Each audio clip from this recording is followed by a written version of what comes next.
Welcome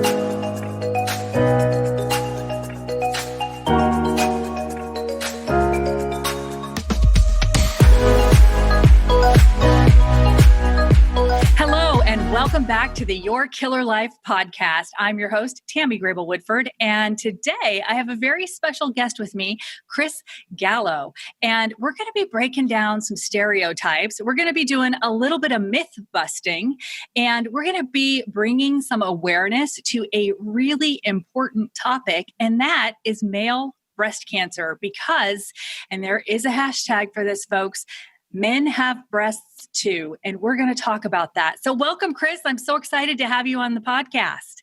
Thank you. I'm happy to be here. Should be a lot of fun. Yes, it is going to be a lot of fun. So tell us a little bit about you. All right. Chris Gallo. I'm 49 years old. At 43, I was diagnosed with breast cancer. I went through a bilateral mastectomy, chemotherapy, radiation, and hormone therapy. And we're about 6 years later, and here I am feeling great. I love it. And not just feeling great, but looking great. And this is one of the things, this is one of the things I keep pointing out with the podcast and interviewing survivors and thrivers is there's so many of us. You could bump into us on the street and you would never know the battle scars that we have and what we've been through, because just alive and thriving in the diagnosis. So as a guy, what symptoms caught your attention? How did you know that you had something to get looked at? So, originally I felt a small lump, and I pretty much, I felt it. I didn't know what it was. It felt like a half an unshelled peanut. Oh, wow. Yeah, just off my nipple on my right side. And I showed my wife, and she said, I wouldn't be concerned about it. And we let it go for a couple of months, but every day I would feel it like something's wrong, but I just didn't pay any attention to it. And then one day I noticed my nipple started inverting, and I showed my wife again, and I guess she felt the different size, which I didn't feel because it's every day for me. So, oops, sorry, I shook it up. So then she immediately called the doctor and sent me into the doctor. And when you went to the doctor, because this is, I think you and I talked a little bit in the green room, and I'm actually going to admit to everybody that we have recorded before, and it was my first technological catastrophic failure, and we lost that interview. And so both of us are starting from this space of, did we talk about that? Right. But as a guy, and you have a lump in your breast, in your chest, and did you call your general practitioner? Did you call a specialist? Like where? Because you're not going to the gynecologist, right? So no, definitely not. And it's pretty funny you mentioned that, because I noticed on one of the Facebook pages the other day that someone said, when you have a problem now, do you call your oncologist or your breast care specialist? And I'm thinking, breast care specialist? What is that? So I actually asked that on the forum, but nobody answered me yet. Interesting. So I don't know what an actual breast care specialist is. I mean, my surgeon was a breast surgeon, but I don't know if he would be considered my breast care specialist. Interesting. Right? I don't know. I don't either, and we could do a whole episode on that, because you have so many doctors as you're going through this, and then you get to the end and it's almost like the primary care providers are like, no, you're not for us. And your cancer doctors are like, no, we're done now. You're like, yeah, pretty much. So basically my oncologist is my go-to now, but getting back to it, I originally went to my general practitioner, my family doctor, and, it was pretty immediate for him to recognize what the problem was, because when he did his, what an inspection I'm going to call it, but it's not an inspection. His, exam. What word am I looking for? Exam. Thank you. When he did his exam, as I was on his seat table, he pulled his cell phone out of his pocket and called the mammogram biopsy people to set up an appointment for me. And basically that's when the fear kind of set in a little bit, because he actually called them and set me an appointment on his cell phone to their cell phone, which to me was weird, because usually they'll give you a little note. You go up to the front counter, They say, okay, make an appointment. Here's your referral, whatever. No, he called and made the appointment there on the spot. Wow. So you had a very aware primary care provider, general practitioner who was not messing around. That's awesome. Yeah. Yep. Which I didn't know. Well, it's interesting because I was diagnosed at 43. You and I had talked about this, and my nipple had inverted too. And the gynecologist asked me if I was sure my nipple hadn't always been inverted. And at 43, I'd lived with them for a while. So I was you've had it quite a while, sure. right? Yeah. But it's interesting what you said about knowing your body and feeling like something's not right. Because I always say to people, we are the resident expert. We have been living in these bodies since birth. And so if you have that sensation like something's not quite right, you really have to listen to that voice and and honor that.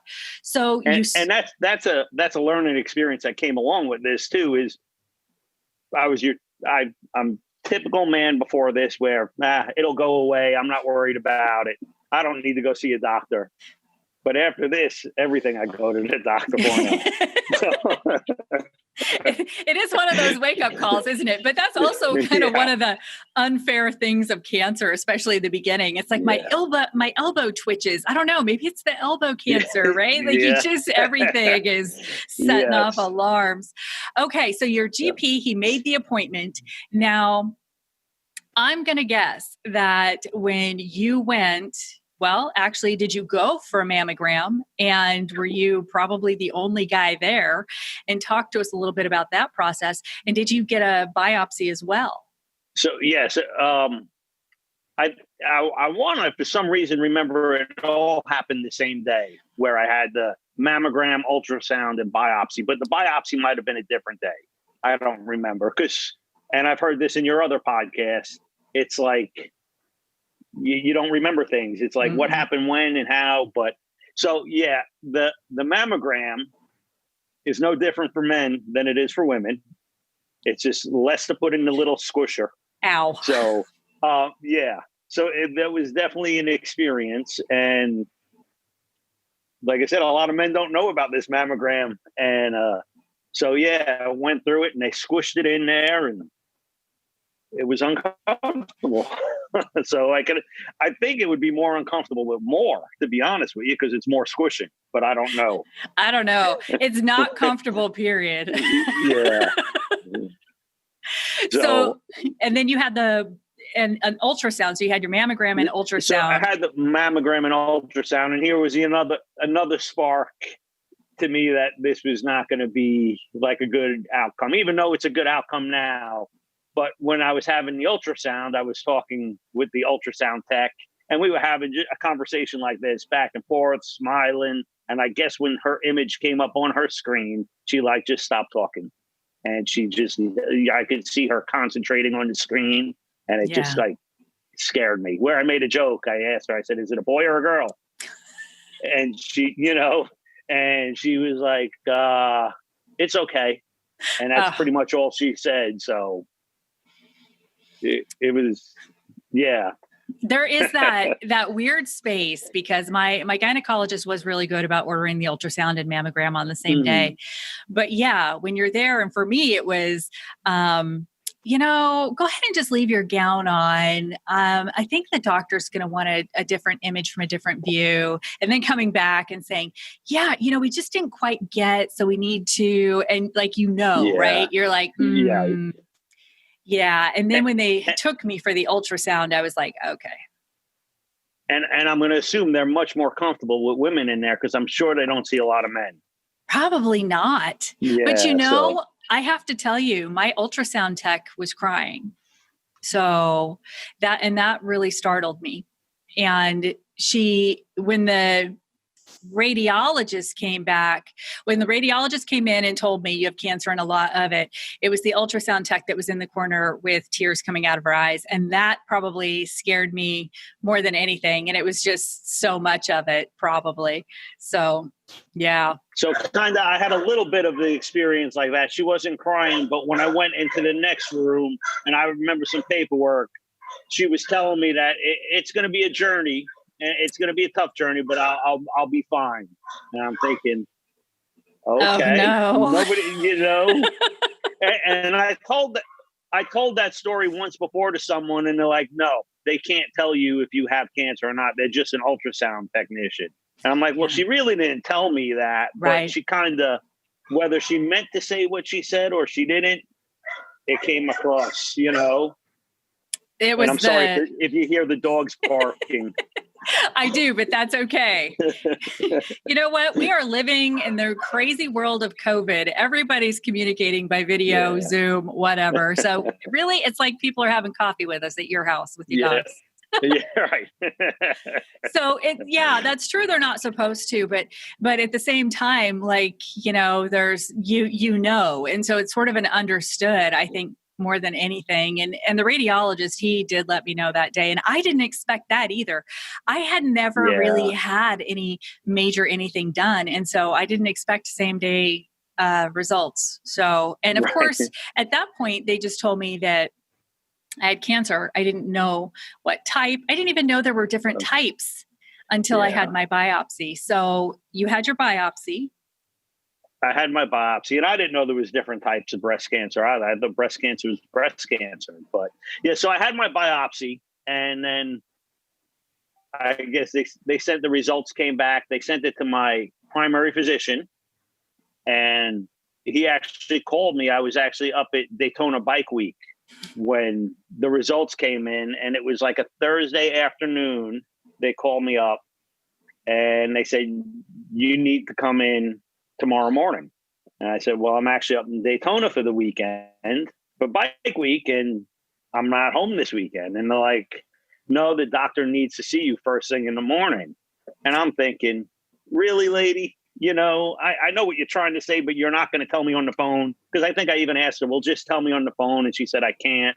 And I said, well, I'm not coming home. So I can come Monday. And I guess before they called me, which I didn't know, they called my wife's phone. So she knew, and she was actually on the way to the doctor's office. So then they call me back, and they're like, well, your wife just walked in. Can we talk to her about it?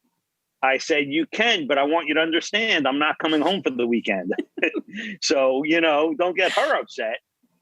But my wife was there and wanted to know, and I knew what they were going to tell me already. Yeah. So I was thinking, personally, I thought this could have been handled a little better, where they could have waited till Monday, because what's going to change over the weekend except my mind thinking and racing and going crazy. So that was part of the experience there too. Yeah, that's a tough thing because once it just sort of kicks off a bunch more questions. And then all of the sort of bias that has been placed, right, of expectations around what cancer is and what cancer looks like. When, especially for me, I had never had anyone in my family that I had been through any kind of a cancer diagnosis with, and so it was completely foreign to me. All I knew really was what the media tells me cancer is like, right, and that's not necessarily the best example. No, and we kind of spoke about it last time, because you already said that we tried this before. And now having this cancer diagnosis, breast cancer for a male, I have 2 daughters. And at the time, I'm thinking, how do I tell my little girls? How old were they? They were 13 and 10 or something like that, or 12 and 9 at the time. And I'm thinking, they're going to be on the bus. They're going to say, my dad has cancer. And then the kid behind them is going to pop up in the seat and say, oh, my grandfather just died from cancer. Or, so that was almost like my biggest worry at the time, is how my kid's going to take this, because they're young and they don't understand. And I think I said this to you last time too, is me before this, you heard cancer, I thought death. Yeah. And that's just the association I had with cancer is death. People with cancer die. And it's not true, which I know now. But that was my mentality at the time. And that's what I feared for my kids and people to say, oh, yeah, somebody just died from cancer in my family. And then my girls have to live with that fear. Yeah. And I was always amazed. I don't know if it happened to you, but it seems like a pretty common story for those of us that are in the secret, not so secret cancer club, that you have people who start to tell you a story and you're always hoping for this positive outcome. And it's Yeah. always like, yeah, my sister, brother, cousin, uncle, whatever, whatever, whatever. I had a great friend and they went through all this stuff and they were totally miserable and then they died. And you're like, Yeah. okay, Right. It's interesting because I was just talking to somebody this week and she was telling me how her sister, or I said, I went through breast cancer. She's like, oh my God, my sister went through breast cancer. She died 4 years ago. And I'm thinking, okay, great. It's just what I need to hear, right. But I know it's different now. But it's like, sometimes people don't really think what they're saying, or maybe they're just uncomfortable and they don't know. It's probably all of the above, right? Like, I think I need to do Yeah. a blog post on all of the things not to say, because, on the one hand, they want to relate and they want to connect, but they're not necessarily thinking through the whole story. Right. And that is really hard because, I don't know about you, but for me, when I was first diagnosed, man, it was what decisions do I need to make and what information do I need to consume and what do I need to know to make a decision in the next 24 hours for my optimal outcome. And that was my focus. Yeah. How do I live? Yeah. Well, luckily for me, I had my wife with me at the time. And I was just lost. I didn't know what to think, what direction to go. And she just handled everything, asked all the questions that needed to be asked, got the answers she wanted. Yeah. So I got really blessed on that. That is awesome. Yeah. So you were off racing bikes or something. Your wife did get...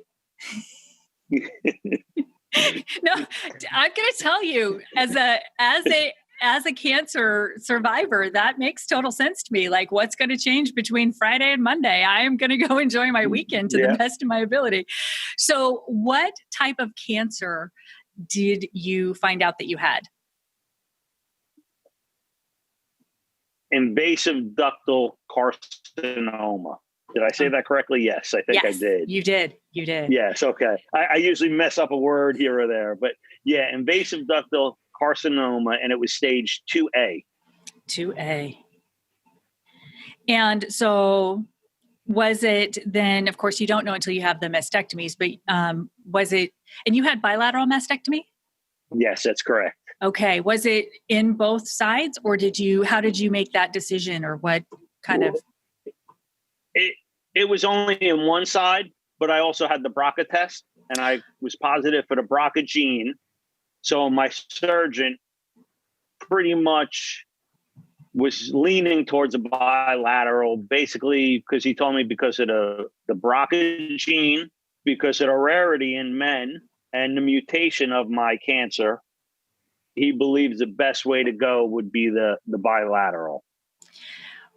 That, I'm going to say, is myth 2 that we are busting on this episode today, because myth 1 is that men do get breast cancer. And I've known 2 other men in my life who have had breast cancer, and they are both alive, just so you know. Awesome. I'm going to finish that story with a positive. And, so that's one. And then the other is that the BRCA gene mutation, not only is it, obviously it's a gene mutation. So of course men can have that gene mutation, but that it can impact them and their health in this way. Right. Did you know of anyone in your family that had tested positive for that gene mutation? No, I did not. I had an aunt on my mother's side who had breast cancer maybe 10 years before I was diagnosed, and they did a lumpectomy and it actually came back and I ended up doing the mastectomy, but she was never tested for the gene. My father had prostate cancer. He passed, but not from the prostate cancer. So they did the radiation pellets and whatever they did for prostate, but he got past it, but he was never tested for the gene. And then after I went through the breast cancer, my mother was diagnosed with breast cancer. And when she was going through her treatment, she passed. But she was tested and she was negative for the gene. Oh, wow. So, yeah, interesting. I'm going to say that that's the number 3 myth busted, that it would seem then, have the doctor said it would seem it came from your father's side of the family? That's what I have to assume, because my mother didn't have it unless, I heard some people say, well, she could have been an active carrier of it or something and passed it. But I don't know. I'm not a doctor. So, but yeah, I found it odd that my mother's sister had breast cancer and my mother had breast cancer and I had breast cancer, but I have the gene and my mother didn't have the gene. So it's weird. That is. So that is interesting. So, all right. So then that's how you decided to have the bilateral mastectomy. And talk to us a little bit about this process. There's something that, and we did speak about this before, and I literally made myself a note because I thought this was so important, that I wanted to talk about just sort of the, some of the, I don't know if barriers is the right word, but maybe awkwardness is a better way of putting it, of kind of being Absolutely. Okay. So you know where I'm going. I know where you're going. Yeah. So basically everywhere I went, I was going to the women's breast center, and every time I walked in there, they would hand the papers to my wife because she was standing next to me and she would just slide them over to me and their eyes would light up like, oh, and I'm like, yeah.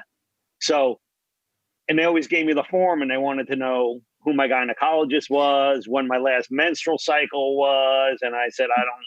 And they said, oh, no, you have to fill that form out. We need all the forms. And I'm like, well, what do you want me to put on here? And it was funny because there was one place I went where they made me fill it out like every time I went. Oh, Lord. And I'm like, really? But yeah, going through all of the pink wash and everything is, strong women fight like a girl. And here I am out here on my own, that is how I felt. Right. Because I didn't really have the male breast cancer support system, which I have now, which you already mentioned, #MenHaveBreasts2. And there's a lot more out there, but that's the main one. And while we're just like skipping off to the side with that, the Male Breast Cancer Coalition, amazing people. And I mentioned it last time. One of the head of it is Peggy Miller, whose son, Brett Miller, was diagnosed with breast cancer, I want to say when he was 23 years old or 24, young 20s. But I think, if I'm not mistaken with his story, which he'd be another great guy to have on your show, by the way, he found it when he was in his teens. Wow. But they kept pushing it away like it's nothing, don't worry about it. And I think in his early 20s, he was diagnosed. But you could also find all of those stories on the Male Breast Cancer Coalition website or Facebook page. And yeah, I will definitely reach out to them because that is such an important part of being your own advocate. I have to tell you, one of the things that wowed me about your story was just you had, not only is your wife amazing, you had amazing providers from the beginning that took you seriously and didn't waste any time. And that is just so huge. Yeah, it was pretty amazing that from, like I said, immediately walking into my general physician's office to him immediately setting up. When that diagnosis came back, it was March 13th. And April 22nd, I was on the table having my surgery. Wow. So it was just over a month later. I was in surgery. That's incredible. And did you also have sentinel nodes removed when you had your mastectomy? Yes, I had, I want to say 26 removed. They found 2 with positive with the cancer and the 2 nodes. So they kept going till they got a clear margins. But yeah, so I had the nodes removed. I got to wear my sleeve when I do my workouts, and I'm at risk for lymphedema, which, a lot of men don't know about that either, because why would they? Right. And that is amazing. I had an episode, I want to say it was episode 6, with lymphedema guru, Joe goodness, his last name is going to escape me right now, but he is amazing. And lymphedemablog.com is amazing. And he's got so much great free information out there for all of us breasties that have gone through this and are at risk. Because I only had the 2 removed, and a lot of people don't know that even just with lumpectomy, you're at risk, so Yes. it's a serious thing. Now, did you ever have symptoms of lymphedema? Actually, yeah. In the beginning, going through the healing process, and like I said before, I got diagnosed in March, and I was in surgery in April. Yeah. So making all these decisions, everything, like I said, I remember last time I might have said it. I haven't said it yet on this show, but yeah, I was lost. Yeah. I was lost. I was overwhelmed. I didn't know which way to think, which way to go. I had a couple of second consultations with different doctors to see what directions to go in. And I went and saw, I think, 4 different surgeons in that month. Wow. Before I decided where I'm going to go. So it's a pretty short period of time to make these pretty large life-changing decisions. Right. So I did that. And then after my surgery, I went and started going to physical and occupational therapy, even before my chemo started. And I was having symptoms. So they would do lymphatic drainage massage and try to get me back moving around. And then I went through the chemo, so I had to stop. Well, no, did I stop? I think I stopped going to therapy because I was just beat up. Yeah. The chemotherapy whipped my butt. So I guess it was still recovering from the surgeries, going through the chemo. It just beat me up so bad. And then I went through the radiation, which I feel like I had no healing time. So probably for just over a year, I was beat up and down and out. I do not church it up in my language when it comes to cancer, because the treatments are brutal. The mastectomies are brutal and violent. The treatments are, it is an assault on yourself, and it's not without purpose, obviously, right? As we all are making the best decisions and going through the treatments, that, the goal is a better outcome, a longer life, and remission or no evidence of disease for perpetuity if we can get away with it, right? So it is with purpose, and that going into it, but that doesn't make it any less difficult or tiring or just painful in how it zaps everything from your energy to your confidence to it's emotionally draining, physically draining, psychologically draining. It's just an absolute assault on your being, in my opinion. Yeah, absolutely. And thinking of that, now going back thinking, and I've been listening to your other podcasts, and I know you were just talking about drugs and medication. And I remember when I went to see my oncologist and she was prescribing me all my pills for my chemo, she prescribed me like a bottle of 150 oxys. And I'm like, what am I going to do with that? And he's going to make me a drug addict. I don't need this. But I ended up taking every one of them just to zonk out because I was in so much pain and uncomfortable. So that was just another hit. Like I said, I heard your show on the drugs, and I was like, that is so exactly how it happens. It is. And you do, because it's hard to know until you've been through it, and it's hard to share because every physical body is so different when you start to go through it. And I always joke now, because when I go in for surgeries, I'm like, and these are the meds that work best for me. And no, I'm not a drug seeker. I've just had surgery 6 times in the last 4.5 years, 5 years, 5.5 years now.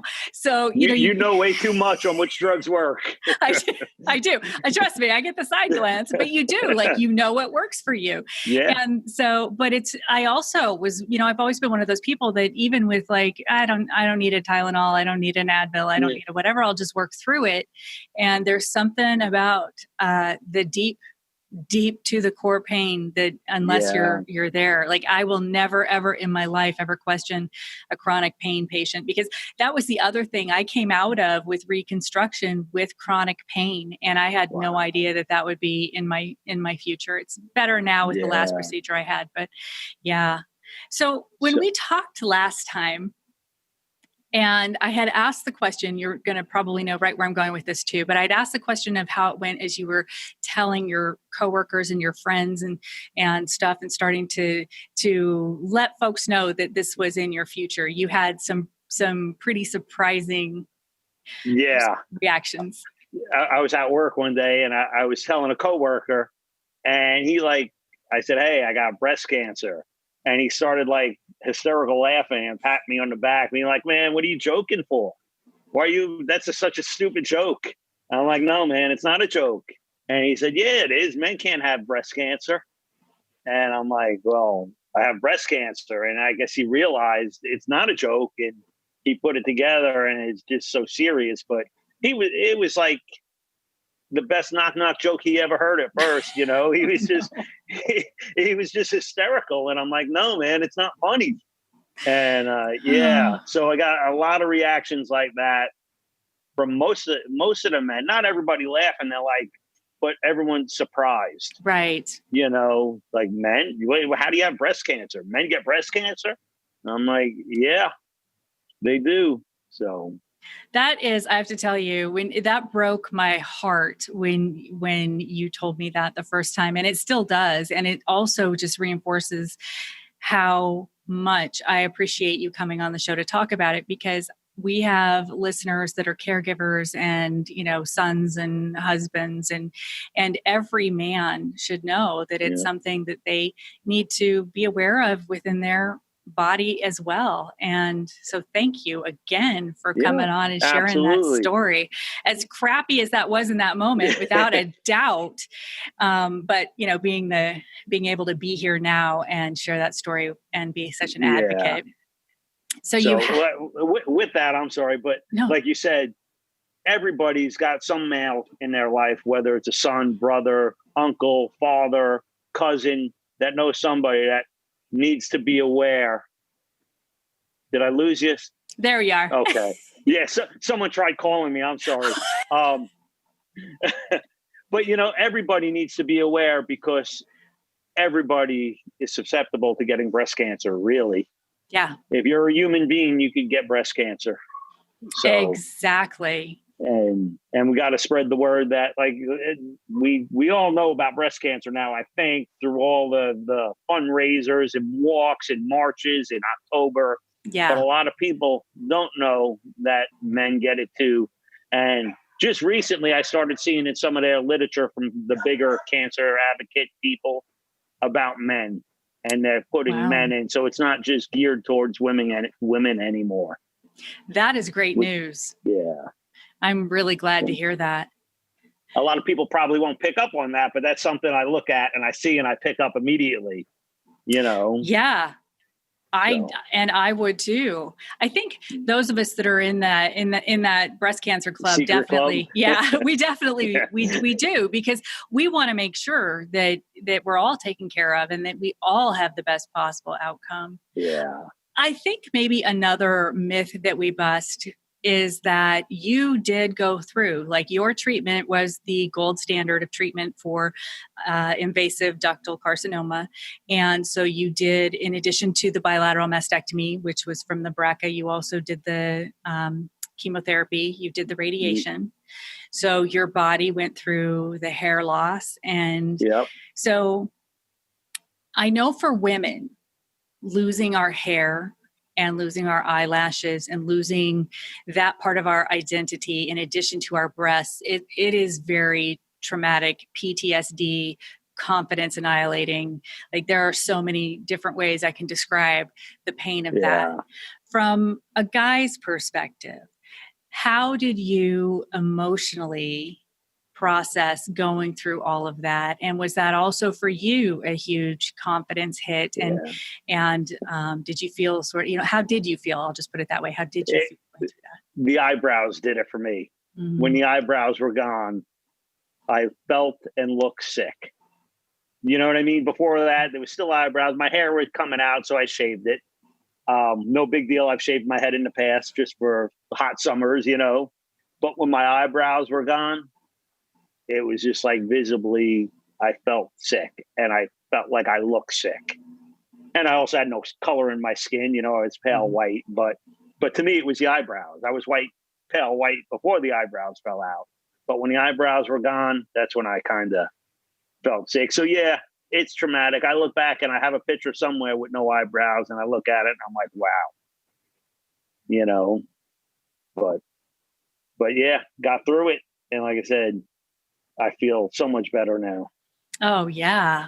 Yeah. Now, did you have any reconstruction? Or did you have, I mean, now for women, they have the aesthetic flat closure. And for women, it's a little more complicated because we have the extra tissue. As far as getting flat, it's a little more complicated because we have the extra tissue. So did you have a plastic surgeon consult? Was it your general surgeon that did that? And did you have any reconstruction at all? No reconstruction. And the actual surgeon is a breast surgeon. So he works at the Moffitt Cancer Center, and he specializes in breast surgery and breast care. So I guess that would be my breast care specialist.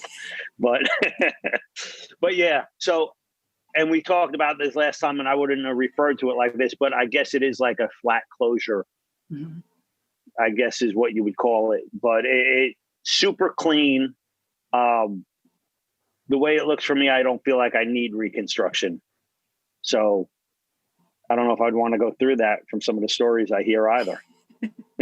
Yeah, I have my stories on that. Yeah. Although I will say nipple reconstruction was the easiest of all of the surgeries I've had. And I'm assuming based on how we started this story about your nipple retracting that you were not able to keep your nipples, or did you?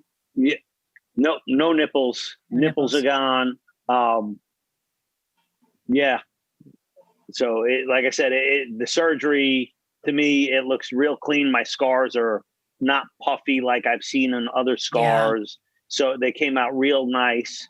No nipples. And I think I told you this last time. I swim a lot, so I'm out a lot with no shirt on. And I've only been asked one time about my scars. And someone asked me, they said, "What happened to you? Were you bit by a shark?" Oh. Right? We talked about this last time, I think. So I was like, "What?" They're like, "Did you get shark bit?" And I'm like, "No." And they're like, "What happened?" I said, "I had breast cancer." And she was also surprised that I had breast cancer. But yeah, it was like awakening for her too, because she's like, "A breast cancer?" And I'm like, "Yeah." So she thought I was shark bit, though. I thought that was funny. Oh my goodness, that is funny. So, and you live in Florida, right? So that is an actual potential. Yeah. Yeah. Oh yeah. I think it's almost weekly here. That's terrifying. Right. Yeah. But you had tattoos before. I think I remember us talking about that because tattoos were big for me, but you already had some. I had one, and the surgeon worked like right around the tattoo, so he didn't even remove any of the tattoo that was on my chest, and it was okay. I've been thinking about getting a tattoo on the other side. Yeah.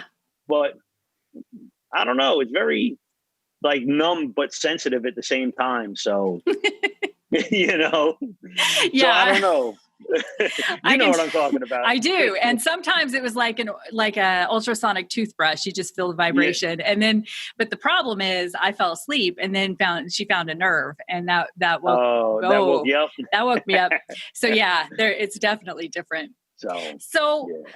Let's dive into, if you're comfortable with this, and you can always say you're not comfortable, but let's dive into a little bit about sexuality, sensuality, and relationships, because your wife was amazing and she was there for you.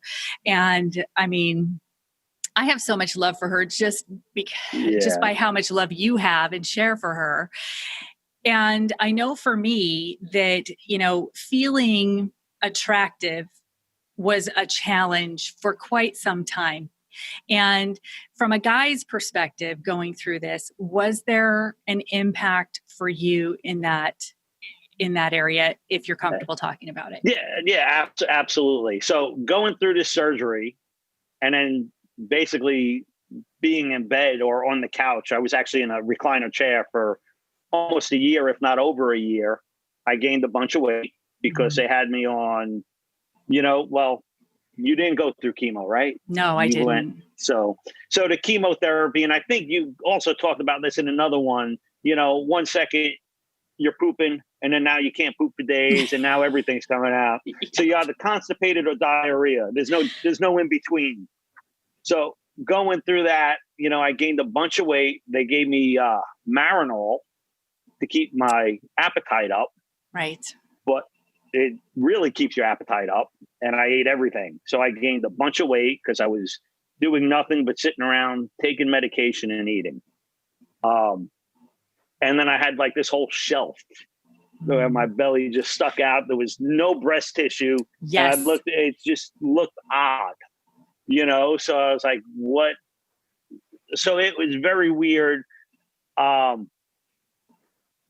Sexuality that whole time, no, I had no I didn't even sexual desire. Yeah. I mean, on my end, I don't know how my wife felt looking at me at that time, but my end, I was too beat up to even think about sex. Yeah. So we ladies call that the Buddha belly, that we have no idea, right? And you go through these surgeries, and it seems like every procedure, for some reason, you get a distended abdomen. And then when you have negative breast tissue, that's all you see. Yes, the Buddha belly. Yeah, it's better without the breast. Yes. So it's not even like it's equaling out and making it look a little bit consistent. You have a void and then the rest. Yes.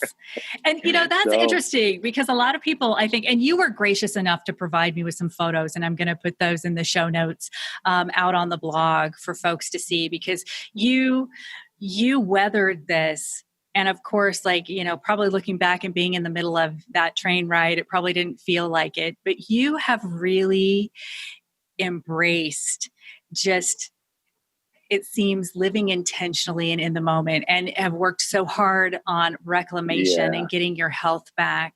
Do you want to talk with us a little bit about maybe the hardest part, and then also kind of because people don't believe me when I say this, there are a lot of silver linings, and trust me, and I've said this, people are going to get tired of hearing me say it, but when my medical oncologist said to me, some people say that this is one of the best things that ever happens to them in their life, I wanted to throat punch him.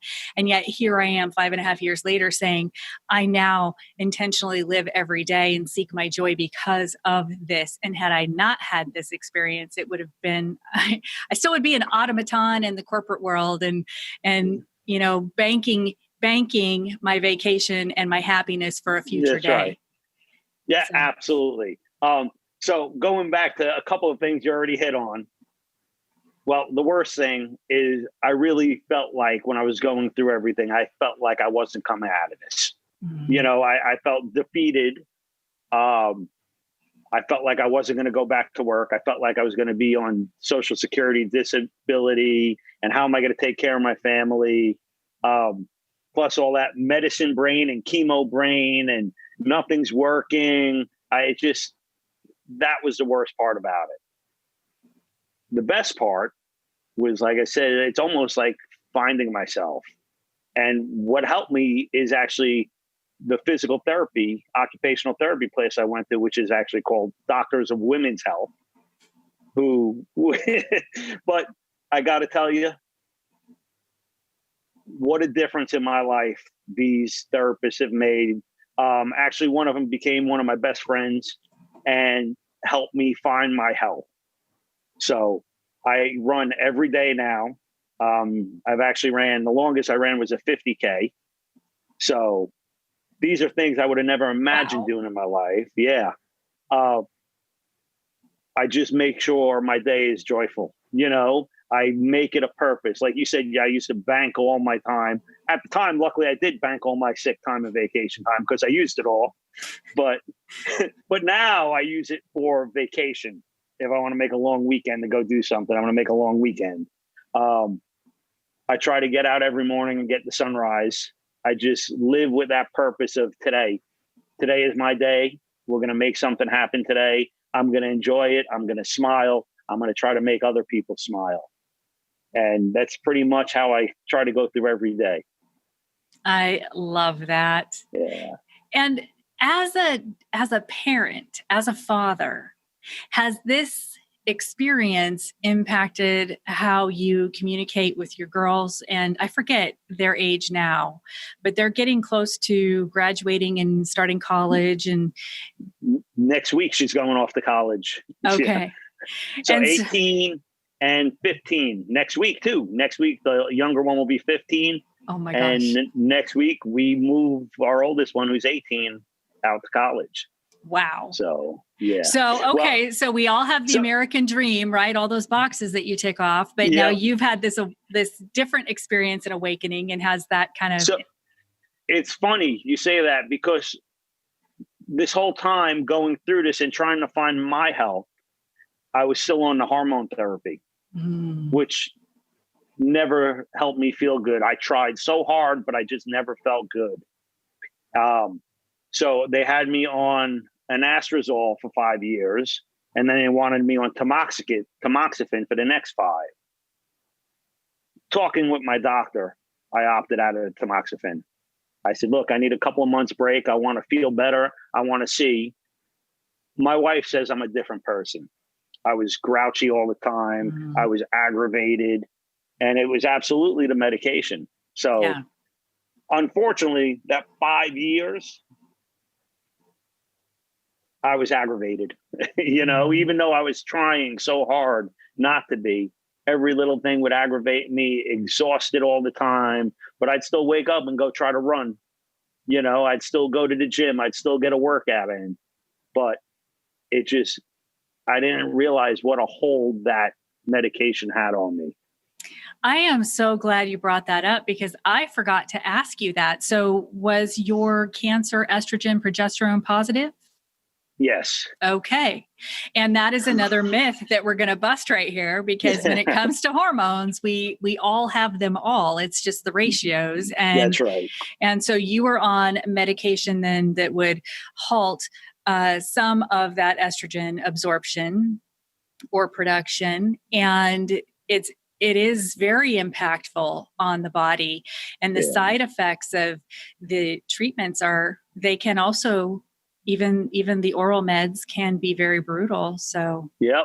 The bone pains, the weight gain, the hot flashes. I was having it all. So it was tough, but at the time I didn't realize how tough it was. Right. Until I stopped taking it. And my oncologist wanted me to just take a break and then go on the tamoxifen. But I was talking to her, explaining everything to her. She said, you know what? You're doing great. You look great. It's about quality of life. Yes. And if you're doing this well and looking this good, I'm going to say you're good. You're good not to take it. So that was a good reinforcement for me and my decisions to not take, to not want to take them, because I would have went right along with the program and kept taking it, but I stopped. And I try not to read things on the internet, because that'll make you nuts too. That explains me, because I read everything on the internet, and that's probably why. It's funny, because just the other day there was a story on one of the sites about men and tamoxifen, and the reoccurrence rate is so much less with the tamoxifen. And I'm thinking, wow, I didn't take it. Where am I now? But like I said, I'm going to do better for myself. I'm going to eat healthy. I'm going to, try to just avoid things that I don't need, and try to do the best I can to live healthy. It is this balance. And with my stage 3B ILC, I did decline chemotherapy, radiation, and hormone suppressing therapies. And my cancer had metastasized to the dermis. So it was in my nipple, and it had metastasized to my lymph nodes, the 2 sentinel nodes that we removed. I declined having further nodes removed. And I chose to work with a naturopathic oncologist. And my cancer is lobular, so it's also different in how it presents and how long it takes to, for recurrence and all of those things. And so I did do all of my research on that for me. And I say for me because really, you're the one looking at the pros and cons of every treatment option and decision, and that shared decision making with your providers, and you cannot completely omit quality of life as you're measuring these things. And I mean, there's been every person I've ever spoken to that's had cancer, our goal is always the same, and that is to be on the tail end of that bell curve, right? For longevity, that's what we are all after. And you don't really know until you're faced with those decisions and the realities of the decisions that you're making and how that impacts you in so many different and sometimes unexpected ways. Yes. And there's not a lot of time to make those decisions because, you know, they tell you and they're like, all right, we got to do something because this is going to keep going. And your mind is just so spun. You don't know what direction you're going, which way to go. So I give you a lot of credit to being able to do all that research that you did to come up with your decisions to do, because obviously it's working for you. It is. But that's the thing, right? Like I had a girlfriend call me once and she said to me, how come you didn't have to do chemo? And I said, well, they recommended chemo and I declined it. And she said, but how come you didn't have to do it? And she was facing that chemo decision herself. And I said, they wanted me to do it. I declined it. You could decline it too, but let me ask you a deeper question. When you think about doing chemo, how do you feel?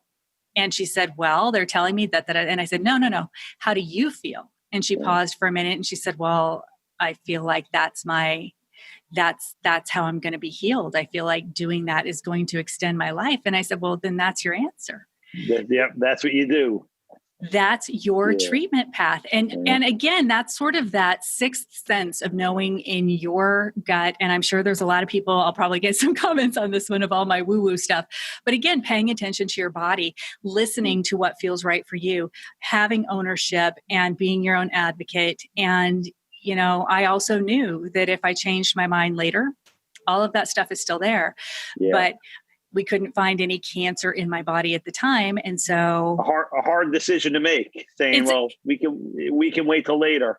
Right. Because, and it is. It is. It's equally hard. It's like there's no right answer and there's no wrong answer. And so you really are what feels like the right path for my treatment based on my providers and my medical team and the whole bit. It's and the key word there is you, because everybody's different. And it's a hard question. If someone asks you, you know, should I do chemo? You did great without chemo. What should I do? How are you going to tell somebody, you know? And so I get it. It's hard because I would hate to tell someone to do chemo or not to do chemo. Right. Because my experience, like I said, it beat me up so bad that I don't know what I would say. I couldn't tell somebody to make my influence their decision. No. So, and I wouldn't feel right doing that. Every one of us has to make that decision really, truly. And when we talk about the different types of cancer, right? You've got triple negative, you've got in situ, you've got invasive, you've got lobular, you have got ductal, you've got inflammatory, right? And so all of these things that you're looking at, and then whether or not it's hormone receptors, whether it's HER2 positive or HER negative. And, you know, so it's not, every one of us is a distinct individual case. Yeah. And then you add into that family history and genetics and right. And it's so. And age and everything. So there's so many factors. Yeah. Yeah. So it really is, what is that best decision for me? And I hate to say that only you will know when it's you having to make those choices. Yeah. And trust me, I've had those conversations where I'm like, should I have done it? Yeah. Like, you know. So but the funny thing is, and I'm sure you too, because you just said somebody asked you, but I get asked too, what should I do? And I can tell them my experience, but you can't base it on my experience. Like someone who just finished all their treatments. I haven't talked to her yet because she just moved back to town. But when she was diagnosed, I spoke to her and she asked me, and she's a very natural type person. And she didn't want to do any treatments, but I guess something happened and she did all the treatments. So, you know, you never know. It's got to be, like you said, what you feel for your body and your mind with the advice you get from your professionals. Exactly. And I always say none of us volunteered for this shit show. Like we did not sign up and say, let's do that.